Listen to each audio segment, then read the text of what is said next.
En el vídeo anterior exploramos las consecuencias de la muerte de Mufasa, la vida de Scar, de Simba y del reino entero. Y comparamos esa muerte de Mufasa con la ruptura de la relación con Dios, que la teología llama pecado. Utilizábamos la imagen del eclipse de sol, ¿no? O incluso del tapar el sol con un dedo. Y vimos de todos modos como en realidad ni Simba ni Scar logran tapar totalmente esa luz, porque Mufasa sigue existiendo en el fondo de su conciencia, como voz que despierta la nostalgia del hogar o como una presencia inquietante que les atormenta. Y analizamos esta segunda posibilidad en el caso de Scar, que se va endureciendo y como enquistando cada vez más en su cerrazón y en su soberbia. ¿Qué pasa con Simba? Siguiendo la película, al principio parece que la filosofía del Hakuna Matata es todo lo que necesita para ser feliz y que ha dejado el pasado en el pasado. Sin embargo, veremos cómo esta fachada empieza a mostrar grietas enseguida. Lo veremos, por ejemplo, en ese diálogo con Timón y Pumba sobre las estrellas, ¿no? En el que sus amigos ridiculizan la idea de que en ellas estén mirándonos los reyes del pasado, como le había dicho Mufasa. Puedes ver en la cara de Simba como el dolor de sentir que está traicionando su identidad, lo más sagrado que hay en él. Y puedes ver en ese aroma de flores que vuela desde su caída hasta Rafiki, que decíamos ya en el vídeo anterior, como el símbolo de ese anhelo del hijo pródigo por volver a casa. El signo de que está despertando en él la conciencia, la nostalgia de Ítaca. En el vídeo anterior decíamos que aunque Timón y Pumba sean buena gente, en el camino del héroe de Simba están ahora jugando el rol de la tentación que retrasa al héroe. Y lo comparábamos, si recuerdas, con la ninfa Calipso en el camino de Ulises, de Odiseo. Explicábamos cómo la ninfa le ofrecía belleza, placer, inmortalidad si se quedaba con ella, pero la Odisea cuenta como Ulises se cansó rápidamente de esa vida. Y dice que salía por las mañanas a ver el mar, ¿no? Pensando en su mujer, en su hijo, en su casa, con ese nostos algos, esa nostalgia del regreso que da nombre a la palabra nostalgia, hasta que finalmente logra hacer una balsa y escapar de su isla, para volver a su hogar y reclamar el trono. La escena refleja bien lo que está viviendo Simba, y refleja, según la teología católica, tu situación y la mía. Tú y yo, a diferencia de Simba y de Odiseo, hemos nacido en el exilio, es decir, no hemos experimentado de primera mano esa casa del Padre, ese reino perdido que debería ser nuestro. Y sin embargo, tú y yo experimentamos en nuestro corazón esa nostalgia de ese lugar que no hemos conocido, pero al que sentimos que pertenecemos. Y a veces vivimos momentos de especial belleza, ¿no? Como esa noche estrellada de Simba, que nos recuerdan quiénes somos, nos recuerdan que somos dioses caídos, desterrados de un paraíso que sigue, sin embargo, llamándonos desde el fondo de nuestro corazón. En ese sentido, tú y yo vivimos en una cierta amnesia existencial, podrías decir, como la de Jason Bourne en la primera película, que despierta sin saber quién es, sin saber qué hace en el mundo, sin saber por qué tiene esas habilidades tan sorprendentes que lo diferencian del resto de los animales. Llegamos al mundo, si quieres, como el protagonista de Memento, ¿no? Esa peli de Nolan, que con ese tipo que solo tiene como fragmentos de información, ¿no? Que pierde la memoria continuamente y tiene esos fragmentos de información a los que se trata de agarrar para construir su historia y su sentido. Es como la situación que describe Platón. Este gran filósofo griego hablaba del ser humano como un ser, en ese lenguaje mítico que utilizaba, como caído de otro mundo, ¿no? Y decía que todo conocimiento era en realidad anámnesis, recuerdo. Era recordar las ideas que habíamos contemplado supuestamente en esa existencia originaria. Pues para la teología cristiana, el ser humano es ese Adán desmemoriado que ha olvidado quién es, que da vueltas como un vagabundo por la vida, ignorando que existe una casa del Padre que le está esperando.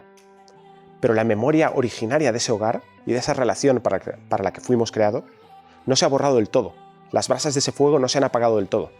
Y de hecho aquí vemos como en Simba se empiezan a avivar esas brasas. Así pues, Rafiki simboliza aquí el reaparecer de su conciencia. Y el hecho de volver a pintarlo en el árbol muestra que algo ha renacido en él. La otra figura que simboliza su conciencia es Nala, que le recuerda su condición real. Nala se convierte también en el interés amoroso de Simba. Y esto nos recuerda que lo que mueve al final al hombre no es un sentido abstracto del deber, sino un amor más grande, una fascinación por algo más grande que los días adolescentes con Timón y Pumba. Y así también, Simba descubre un amor que le llama al compromiso. Pero la cosa no es tan fácil, y Simba tendrá que vencer muchas resistencias en su interior para emprender ese camino del héroe. Simba al principio se niega a ser el rey, y lo rechaza con su presunta filosofía Hakuna Matata, que en realidad no es más que un disfraz. No es que Simba odie la responsabilidad, como pretendería hacer parecer, sino es que se ve incapaz de superar su sentimiento de culpa, de indignidad. ¿No? Tiene ese miedo a no ser recibido en casa por su causa. Siente, si quieres, que su misión le queda grande.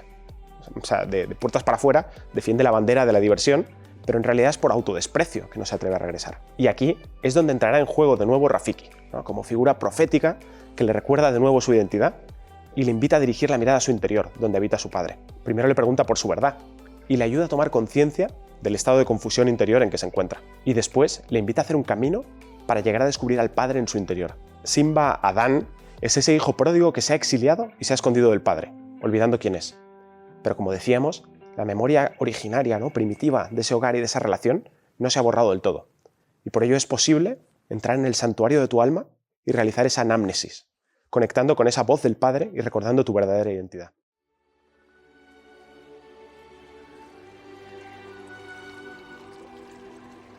You see, he lives in you.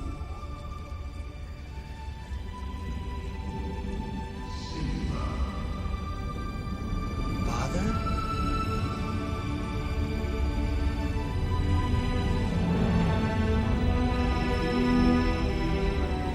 Simba, you have forgotten me.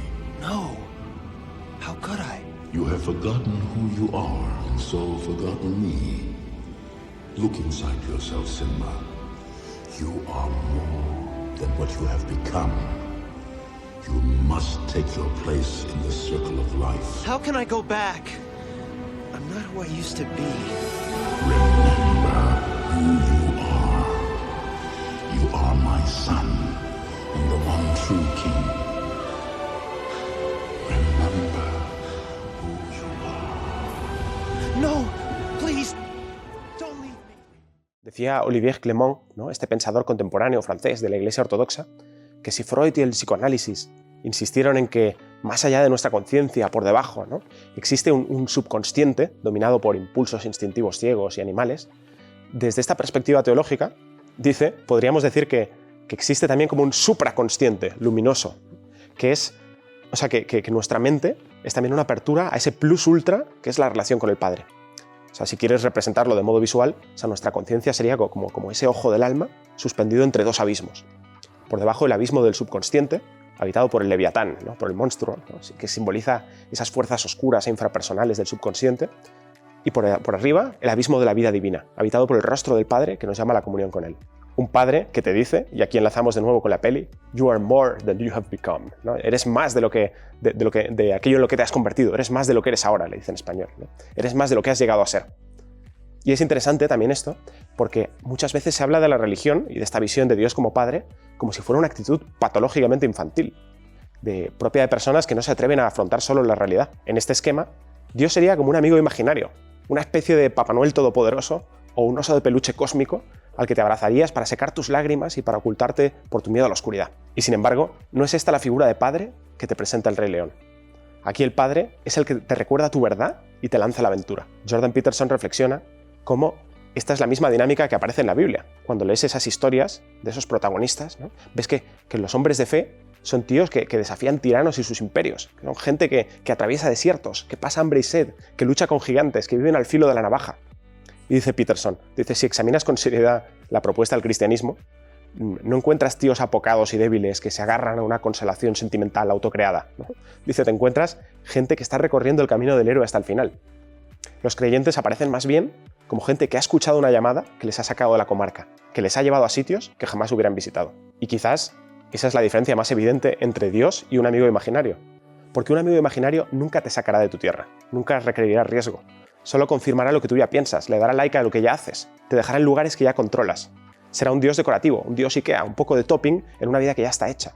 No será un Dios que te desafía y te hace crecer. Mientras que la fe en realidad supone un arriesgar siguiendo esa voz que viene de fuera, pero en un riesgo que es el precio para llegar a ser quien estás llamado a ser. Como decía Kierkegaard, dice, atreverse es perder el equilibrio momentáneamente, pero no atreverse es perderse a uno mismo para siempre. Ese es el dinamismo de la fe, según Kierkegaard. Y en todo caso, esto supone en la vida del creyente y en la de Simba, lo que en el ciclo del héroe, de nuevo Campbell, se describe como la reconciliación con el Padre. Es ese momento de reconciliarse con sus orígenes, con su Padre, mediante la cual el héroe muere y resucita, ¿no?, para posteriormente ser divinizado, lo que se llama la apoteosis.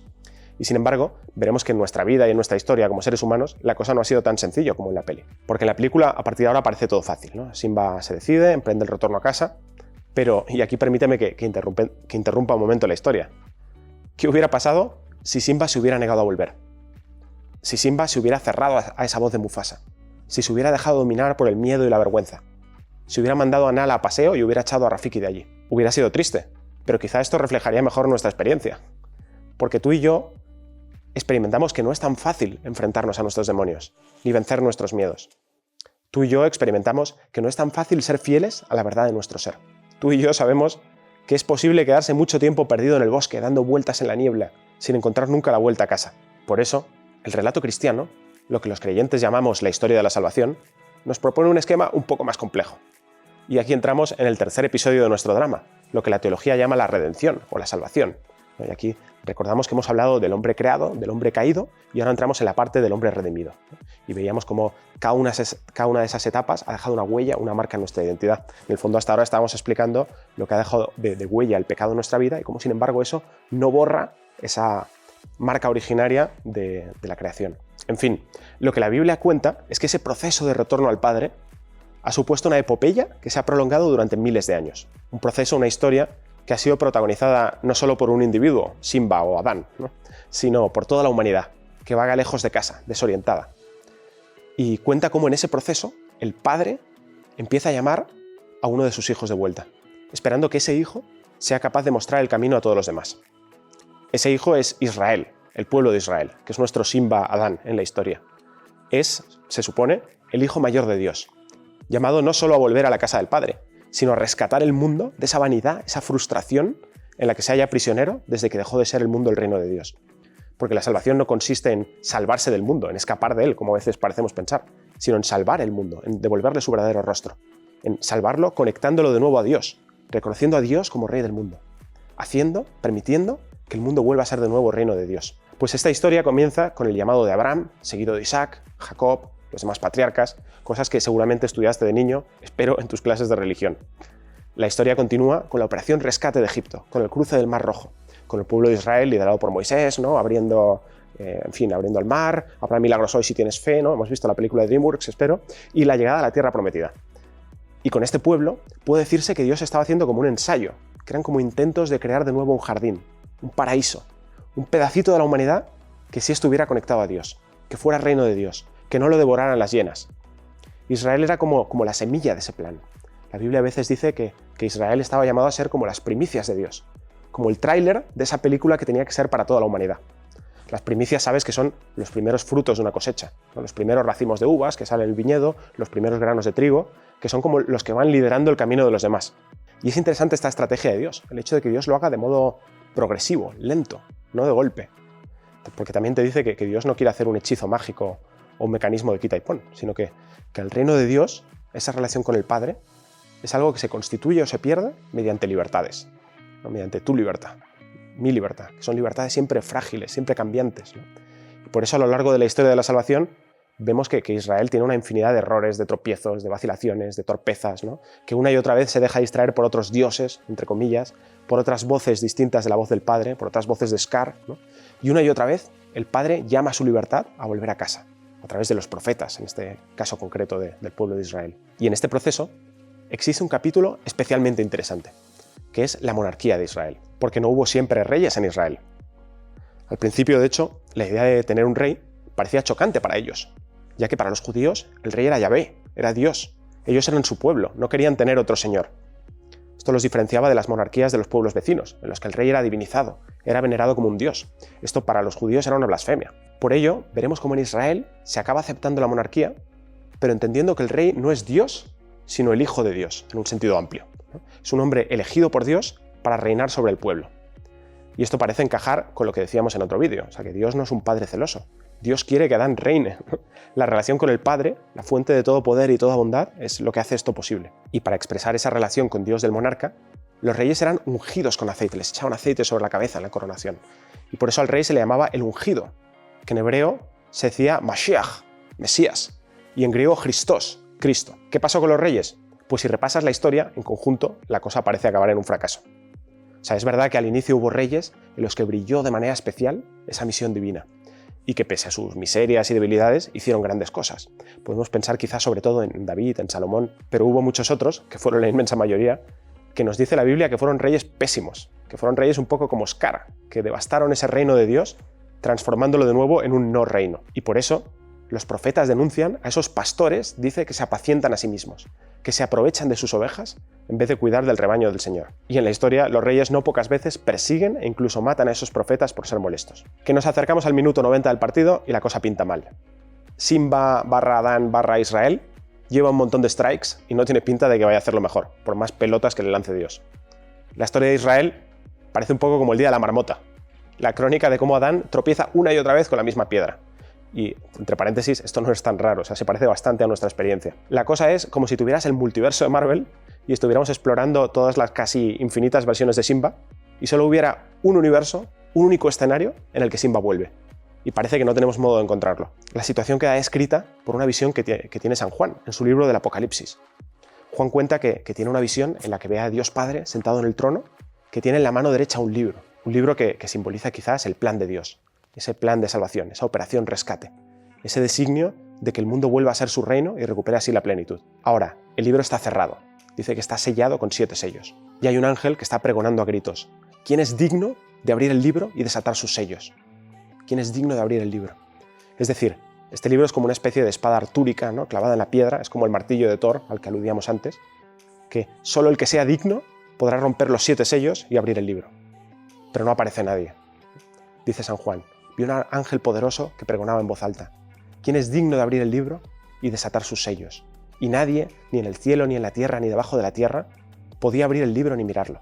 Yo lloraba mucho porque no se había encontrado a nadie digno de abrir el libro ni de mirarlo. Pues bien, estas lágrimas del vidente, de San Juan, representan, si quieres, esa frustración de la humanidad. Ese dolor por saber que estoy hecho para una realidad, el reino, el paraíso, la relación con el Padre, que parece cerrada, que parece perdida para siempre. Esa tristeza por sentirme prisionero de un pozo del que no puedo escapar. Esa espera de que llegue alguien capaz de cambiar las cosas, de liderar como el nuevo éxodo de ese nuevo Egipto. Esa es la situación de espera en la que se hallaba la humanidad, e Israel en concreto, visto el repetido fracaso de sus líderes. Los profetas, sin embargo, anunciaron que no estaba todo perdido, que Dios vendría a rescatarles. Así, por ejemplo, Isaías dice que el Señor vendrá como un león a combatir en el monte Sión, en Jerusalén. Y el profeta Ezequiel dice que Dios vendrá a rescatar a Israel de sus malos pastores. Y pone como en la boca de Dios estas palabras. Dice: yo mismo buscaré a mi rebaño y lo cuidaré, y lo libraré. Yo voy a juzgar entre oveja y oveja. Yo defenderé a mi rebaño. O sea, y te habla de como si lo fuera a hacer él, Dios, en primera persona. Y dice: me voy a enfrentar con los pastores, con esos malos pastores. Dice: y libraré mi rebaño de sus fauces. Pero aquí hay un detalle curioso. Los profetas te dicen, por un lado, que ese rescate lo hará Dios en primera persona. Pero al mismo tiempo te dicen que lo hará a través de un siervo de Dios, un nuevo David. Empiezan a hablar de un ungido, de un Mashiach, de un Christos, de un rey que debe venir y que cumplirá las promesas dadas por Dios a Israel. Esa figura que llamamos el Mesías, el Cristo. Pero de eso hablaremos en el próximo vídeo. En este vídeo hemos hablado de lo que el cristianismo llama el dinamismo de la conversión, la metanoia. Esa nostalgia de la casa del Padre que te llama a volver a la relación con Él. Ese recuerdo de tu verdadera identidad que te impulsa a vivir conforme a ella. Hemos explicado cómo el hombre en pecado vive con una situación de amnesia existencial, que comparábamos con Jason Bourne, ¿no?